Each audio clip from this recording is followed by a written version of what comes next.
Rewire. Become a new you. நம்ம எல்லாரும் பொருளாதாரம் வீழ்ச்சியடைந்துள்ளது, வளர்ச்சியடைந்துள்ளதுன்னு நியூஸில் கேட்டிருப்போம். ஆனால் முதல்ல பொருளாதாரம்னா என்ன? What is economy? அது நம்ம டே டு டே லைஃப்பை எப்படி அஃபெக்ட் பண்ணுது? எக்கானமியில் நம்ம பார்ட் என்ன? எக்கானமியை புரிஞ்சுக்கிட்டு நாம் எப்படி ஸ்மார்ட்டாக ஃபைனான்ஷியல் டிசிஷன் எடுக்கிறது அப்படின்னு தெரிஞ்சுக்கலாம். எக்கானமியை புரிஞ்சுக்கணுன்னா ஃபஸ்ட் டிரான்சாக்ஷன்னா என்னன்னு தெரிஞ்சுக்கணும். டிரான்சாக்ஷன், எந்த ஒரு டிரான்சாக்ஷன்லையும் 2 பார்ட்டிஸ் இன்வால்வ் ஆகியிருப்பாங்க. ஒன்று பையர், இன்னொன்று செல்லர். யூஸ்வலி பையர் ஒரு விஷயத்தை பை பண்ண காசு இல்லை கடனை யூஸ் பண்ணுவார். அந்த மணியை வாங்கிக்கிட்டு செல்லர் கூட்ஸ் ஆர் சர்வீஸை ப்ரொவைட் பண்ணுவார். இதுதான் ஒரு டிரான்சாக்ஷன். இந்த மாதிரி பல லட்ச டிரான்சாக்ஷன் வேறு வேறு செக்டாரில் நடக்கிறது தான் ஒரு எக்கானமின்னு சொல்கிறோம்.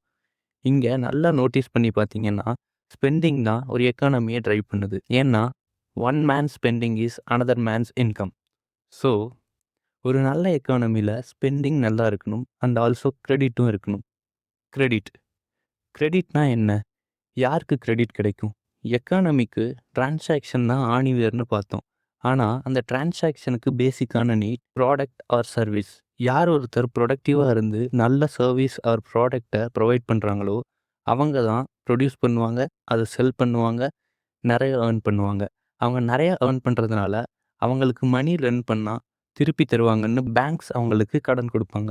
பதிலுக்கு அவர் ரீபே பண்ணும்போது பிரின்சிபல் ப்ளஸ் இன்ட்ரெஸ்ட் ரெண்டையும் சேர்த்து ரீபே பண்ணுவார். இதனால் 2 பேருக்கும் லாபம்.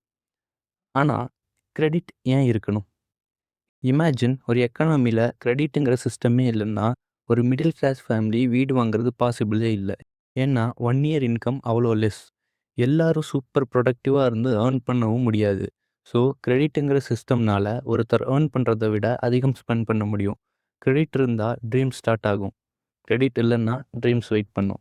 அதே மாதிரி கிரெடிட்னால எக்கானமியும் ஃபாஸ்ட்டாக க்ரோ ஆகும். Because one man spending is another mens income. ஆனால் எல்லாரும் அதிகம் ஸ்பெண்ட் பண்ணுறாங்கன்னா கூட்ஸ் அண்ட் சர்வீஸோட டிமாண்ட் அதிகமாகும். ஸோ ப்ரைஸும் இன்க்ரீஸ் ஆகும். இதுக்கு பேர் தான் இன்ஃப்ளேஷன். இதனால் மக்கள் கஷ்டப்படுவாங்க. அப்போது இது சரி பண்ணதான் நம்ம hero entry, Reserve Bank of India. எல்லாரும் எப்படி இன்கம்மை விட அதிகமாக ஸ்பெண்ட் பண்ணுறாங்க? கடன் வாங்கி. அப்போது அந்த கடனோட இன்ட்ரெஸ்ட் ரேட்டை இன்க்ரீஸ் பண்ணிட்டா யாரும் அதிகமாக கடன் வாங்க மாட்டாங்க, அதிகம் ஸ்பெண்ட் பண்ண மாட்டாங்க. ஸோ கூட்ஸ் அண்ட் சர்வீஸோட டிமாண்ட் கம்மியாகும், ப்ரைஸ் கண்ட்ரோல் ஆகும். இந்த இன்ட்ரெஸ்ட் ரேட்டை இன்க்ரீஸ் ஆர் டிக்ரீஸ் பண்ணுறது ஆர்பிஐயோட வேலை. என்னதான் இன்ட்ரெஸ்ட் ரேட்டை இன்க்ரீஸ் பண்ணால் ப்ரைஸ் கண்ட்ரோல்டாக இருந்தாலும் ஆர்பிஐ இன்ட்ரெஸ்ட் ரேட்டை ஹைலேயே வச்சிருக்க முடியாது. Because one man spending is another mens income. திரும்ப இந்த சைக்கிள் கண்டினியூ ஆகும். இந்த மாதிரி இன்ட்ரெஸ்ட் ரேட்டை இன்க்ரீஸ் ஆர் டிக்ரீஸ் பண்ணி ஆர்பிஐ எக்கானமியை சில வருஷம் ஸ்டேபிளாக வச்சுருக்கும். எந்த ப்ராப்ளமும் இல்லாமல் எக்கானமி ரன் ஆகும். பட் எப்போ இன்கம் இன்க்ரீஸ் ஆகிற ரேட்டை விட டெப்ட் ரேட் அதிகமாகுதோ அப்போது பீப்புள் ஸ்பெண்டிங்கை கட் பண்ணுவாங்க, டெப்டை ரீபே பண்ண ட்ரை பண்ணுவாங்க. பட் எல்லாரும் ஸ்பெண்டிங்கை கட் பண்ணுறதுனால லோனை ரீபே பண்ணி முடிக்க முடியாது. Because one man spending is another mens income. அப்போது பேங்க்கில் மணி போட்டவங்க எல்லாம் ஒரே டைமில் அவங்க மணியை எடுக்க ட்ரை பண்ணுவாங்க. பேங்க்குக்கு தான் லோன் ரீபேமெண்ட் அமௌண்ட் வராததுனால பேங்க் திவால் ஆகும். பிஸ்னஸை ஸ்பெண்டிங் கட் பண்ணுறதுனால அன்எம்ப்ளாய்மெண்ட் ரேஷியோ அதிகமாகும். இப்போது ஆர்பிஐயால் வழக்கமாக பண்ணுற இன்ட்ரெஸ்ட் ரேட்டை கம்மி பண்ணி சுச்சுவேஷன் ஹேண்டில் பண்ண முடியாது. பிகாஸ் ஆல்ரெடி இன்ட்ரெஸ்ட் ரேட் லோவில் தான் இருக்கும்.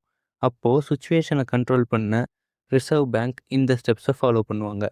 1. Cutting expenses. ஃபஸ்ட் கவர்மெண்ட் ஸ்பெண்டிங்கை கட் பண்ணுறது. பட் கவர்மெண்ட் ஸ்பெண்டிங்கை கட் பண்ணால் கவர்மெண்ட் எம்ப்ளாயீஸ்க்கு சேலரி கரெக்டாக போகாது. சேலரி கரெக்டாக போகலைன்னா ஒர்க் கரெக்டாக நடக்காது. ஒர்க் கரெக்டாக நடக்கலை அப்படின்னா கவர்மெண்ட் டேக்ஸ் கலெக்ட் பண்ணி அதோட இன்கம்மை இன்க்ரீஸ் பண்ண முடியாது. அதனால் ஸ்கீம்ஸ்க்கு ஃபண்டும் அலோகேட் பண்ண முடியாது. ஸோ எக்ஸ்பென்சஸை கட் பண்ணால் எக்கானமி க்ரோ ஆகும்னு நினச்சா அது இன்னும் எக்கானமியை அகல பாதாளத்துக்கு தான் தள்ளும். So number 2, loan restructuring. அது என்னென்னா லோனை இப்போது பிஸ்னஸஸ் ஆர் பீப்புளால் ரீபே பண்ண முடியல. ஸோ பேங்க்ஸ் பாரோவர்ஸ்க்கு லோன் இன்ட்ரெஸ்ட் ரேட்டை குறைக்கும், இல்லை டென்யூரை இன்க்ரீஸ் பண்ணும். ஸோ கம்பெனிஸ் பேங்க்ரப்ட் ஆகாமல் இருக்கும், அன்எம்ப்ளாய்மெண்ட்டும் குறையும். பட் இந்த சுச்சுவேஷனில் சில கம்பெனிஸ் எக்கானமிக் ஸ்லோடவுனால் பேங்க்ரப்ட் ஆகியிருக்காது, அவங்களோட மிஸ்மேனேஜ்மெண்ட் ஆர் பிஸ்னஸ் மாடல் தப்பாக இருக்கிறதுனால லாஸை ஃபேஸ் பண்ணிகிட்டு இருப்பாங்க. அவங்களுக்கு லோன் ரீஸ்ட்ரக்சர் பண்ணுறது லாங் டேர்மில் வேஸ்ட் ஆஃப் இன்வெஸ்ட்மெண்ட் தான். ஸோ இதுவும் எக்கானமியை க்ரோ பண்ணாது, கரெக்டாக பண்ணலன்னா. 3. Wealth redistribution. அதாவது பணக்காரங்க கிட்டேருந்து டேக்ஸ் அதிகம் வாங்கி புவர்ஸ்க்கு கொடுக்கறது. பட் இப்படி கொடுத்தாலும் ரிச் பீப்புள் தான் இந்த எக்கானமியில் இன்வெஸ்ட் பண்ணி ஜாப்ஸை க்ரியேட் பண்ணி பீப்புளுக்கு எம்ப்ளாய்மெண்ட்டை உருவாக்கி தராங்க. ஸோ டேக்ஸஸ் அதிகமாக இருந்துச்சுன்னா ரிச் பீப்புள் இன்வெஸ்ட் பண்ண மாட்டாங்க, அன்எம்ப்ளாய்மெண்ட்டும் அதிகமாகும். ஸோ இதனால் எக்கானமி ஸ்லோ டவுன் ஆகும். 4th மணி பிரிண்டிங். இதை ரிசர்வ் பேங்க் தான் பண்ணும். பட் ஆர்பிஐயால் பிரிண்ட் மட்டும்தான் பண்ண முடியும். அதை டிஸ்ட்ரிபியூட் பண்ணுற வேலை கவர்மெண்ட்டோடது. கவர்மெண்ட் எப்படி அதை வாங்கும்னா பாண்ட்ஸை செல் பண்ணும் ஆர்பிஐக்கு.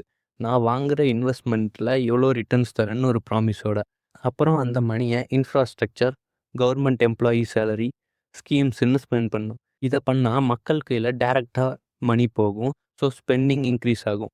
பட் ஓவராக மணி பிரிண்ட் பண்ணால் டெப்ட் இன்க்ரீஸ் ஆகி திரும்ப சேம் சுச்சுவேஷன் வர வாய்ப்பு இருக்குது.